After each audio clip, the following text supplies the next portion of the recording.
कभी कभी हम सोचते हैं कि सब कुछ हमारे नियंत्रण में है। हम जितना ज्यादा पकड़ते हैं उतना ही ज्यादा टूटने लगते हैं। और फिर एक दिन समझ आता है कि पकड़ने से ज्यादा जरूरी है छोड़ना।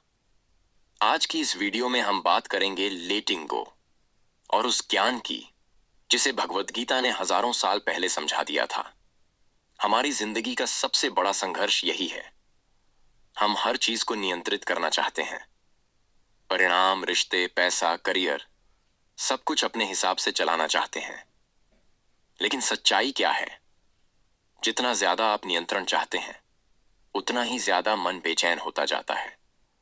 क्योंकि जब आप किसी चीज से चिपक जाते हैं वह चीज आपको मानसिक रूप से कैद कर लेती है। आप काम करते हैं, आगे बढ़ते हैं, लेकिन एक हिस्सा हमेशा डर में जीता है। क्या होगा, कैसे होगा, सफल होंगे या नहीं? यही आसक्ति इंसान को सबसे ज्यादा थकाती है। लेकिन गीता कहती है आसक्ति छोड़ दो, कर्म में लग जाओ, परिणाम खुद अपना रास्ता बना लेंगे। श्री कृष्ण कहते हैं कि कर्मण्येवाधिकारस्ते मां फलेषु कदाचन, मां कर्म फल हेतुर्भूर्मा ते संगोस्त्व कर्मणि। यानी तुम्हारा अधिकार केवल कर्म पर है, फल पर नहीं। फल की इच्छा से कर्म मत करो और फल के डर से कर्म करना मत छोड़ो। ये शब्द हमारे लिए सिर्फ श्लोक नहीं, ये एक जीवन सूत्र है।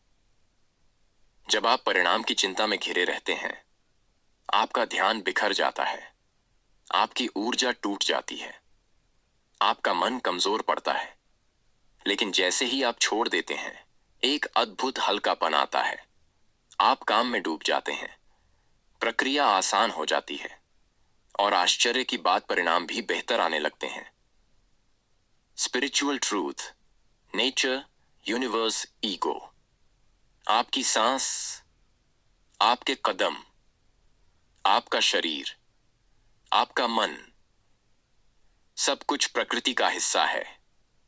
वही शक्ति जो ब्रह्मांड को चला रही है, उसी की ऊर्जा आपके भीतर भी बह रही है।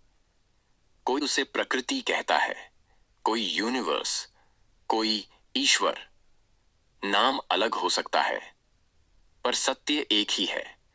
आप अकेले करता नहीं हैं। हमारा अहंकार कहता है सब कुछ मैं करता हूं। लेकिन जब ये भ्रम टूटता है हम समर्पित हो जाते हैं, हम बहने लगते हैं। संघर्ष कम होता है, शांति बढ़ती है। छोड़ना कमजोरी नहीं है, छोड़ना आपको अजेय बना देता है।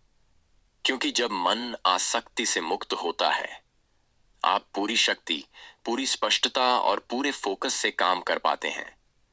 यही कर्मयोग है, यही गीता का सार है और यही जीवन की स्वतंत्रता है।